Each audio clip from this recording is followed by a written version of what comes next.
اعوذ باللہ من الشیطان الرجیم بسم اللہ الرحمن الرحیم وَأَقِیمُوا الصَّلَاةَ وَآتُوا الزَّکَاةَ وَارْکَعُوا مَعَ الرَّاکِعِینَ۔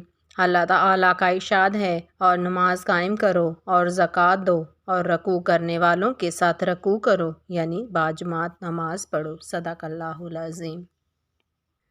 اللہ تعالیٰ نے حصول جنت کے لیے ہمیں مختلف طریقوں سے اپنی عبادت کرنے کا حکم دیا ہے،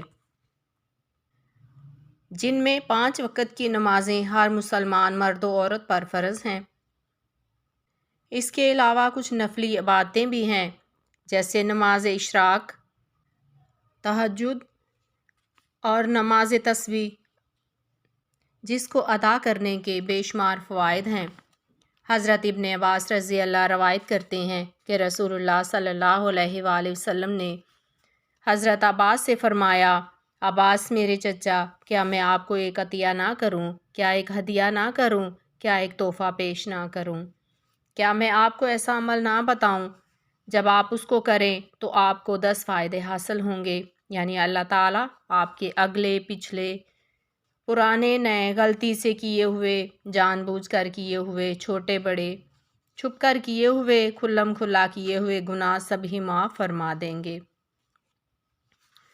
وہ عمل یہ ہے کہ آپ 4 رکعت صلاۃ و تسبیح پڑھیں اور ہر رکعت میں سورہ فاتحہ اور کوئی اور سورت پڑھیں۔ جب آپ پہلی رکعت میں قرات سے فارغ ہو جائیں تو قیام ہی کی حالت میں رکوع سے پہلے سبحان اللہ والحمد للہ ولا الہ الا اللہ واللہ اکبر 15 مرتبہ کہیں۔ پھر رکوع کریں اور رکوع میں بھی یہی کلمات 10 مرتبہ کہیں۔ پھر رکوع سے اٹھ کر قوما میں بھی یہی کلمات 10 مرتبہ کہیں۔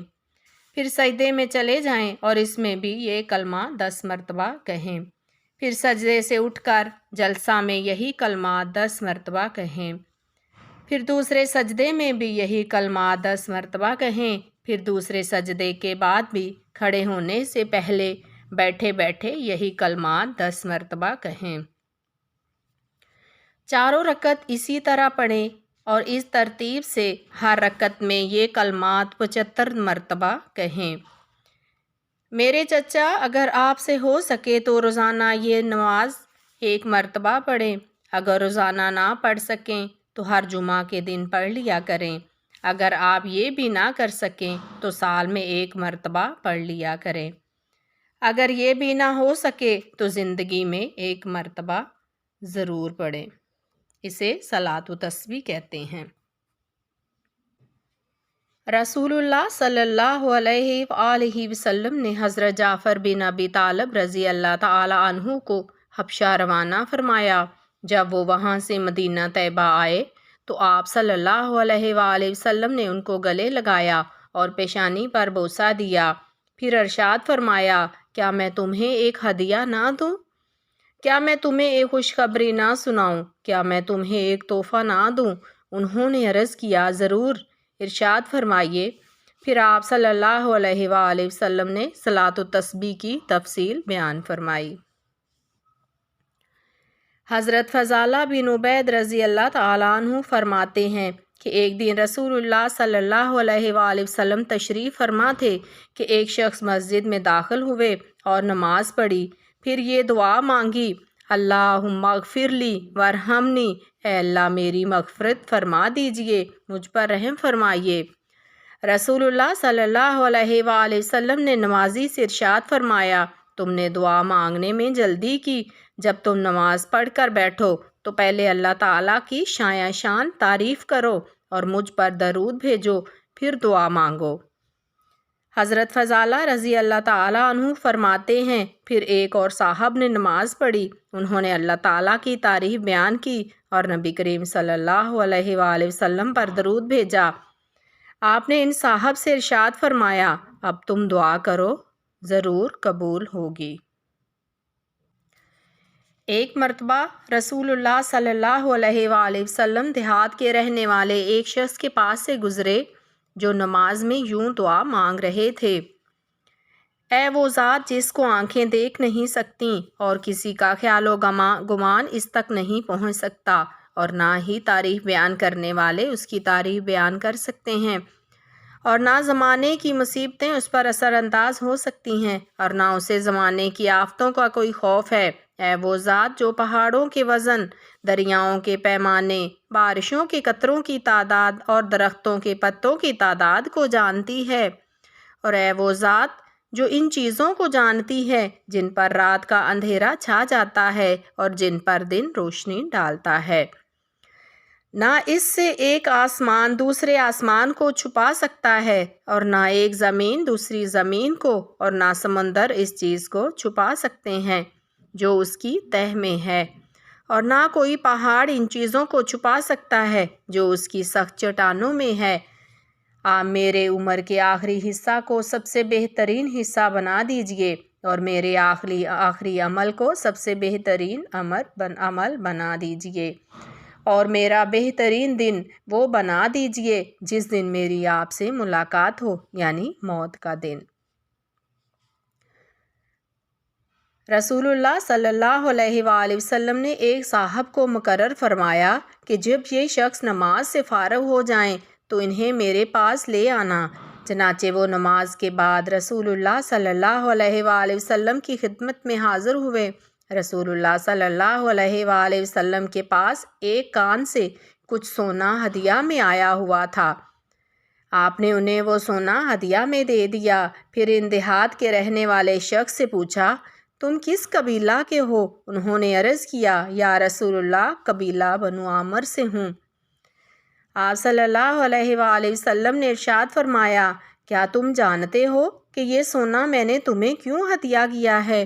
انہوں نے عرض کیا، یا رسول اللہ اس وجہ سے کہ ہماری آپ کی رشتہ داری ہے۔ آپ صلی اللہ علیہ وآلہ وسلم نے ارشاد فرمایا، رشتہ داری کا بھی حق ہوتا ہے، لیکن میں نے تمہیں سونا اس وجہ سے ہدیہ کیا کہ تم نے بہت اچھے انداز میں اللہ تعالیٰ کی تعریف کی۔ نفل نماز کے ہر رکن میں اس طرح کی دعائیں بھی پڑھی جا سکتی ہیں۔ جس شخص کے کوئی گناہ سرزد ہو جائے، پھر وہ اچھی طرح وضو کرے اور اٹھ کر 2 رکعت پڑھے، پھر اللہ تعالیٰ سے معافی مانگے تو اللہ تعالیٰ اسے معاف فرما دیتے ہیں۔ آپ صلی اللہ علیہ وآلہ وسلم نے ارشاد فرمایا، جس شخص سے کوئی گناہ ہوا پھر اس نے اچھی طرح وضو کیا اور کھلے میدان میں جا کر 2 رکعت پڑھ کر اللہ تعالیٰ سے اس گناہ کی معافی مانگی تو اللہ تعالیٰ اسے ضرور معاف فرما دیتے ہیں۔ حضرت بریدہ رضی اللہ تعالیٰ عنہ فرماتے ہیں کہ میں نے رسول اللہ صلی اللہ علیہ وآلہ وسلم کو یہ ارشاد فرماتے ہوئے سنا، آدمی میں 360 جوڑ ہیں، اس کے ذمہ ضروری ہے کہ ہر جوڑ کی سلامتی کے شکرانہ میں ایک صدقہ ادا کیا کرے۔ صحابہ رضی اللہ تعالیٰ عنہم نے عرض کیا، یا رسول اللہ اتنے صدقے کون ادا کر سکتا ہے؟ ارشاد فرمایا، مسجد میں اگر تھوک پڑا ہو تو اسے دفن کر دینا صدقہ کا ثواب رکھتا ہے، راستہ سے تکلیف دینے والی چیز کا ہٹا دینا بھی صدقہ ہے۔ اگر ان عملوں کا موقع نہ ملے تو چاشت کی 2 رکعت نماز پڑھنا ان سب صدقات کے بدلے تمہارے لیے کافی ہیں۔ رسول اللہ صلی اللہ علیہ وآلہ وسلم نے ایک لشکر بھیجا جو بہت ہی جلد بہت سارا مال غنیمت لے کر واپس لوٹ آیا۔ ایک صحابی رضی اللہ تعالیٰ عنہ نے عرض کیا، یا رسول اللہ ہم نے کوئی ایسا لشکر نہیں دیکھا جو اتنی جلدی اتنا سارا مال غنیمت لے کر واپس لوٹ آیا۔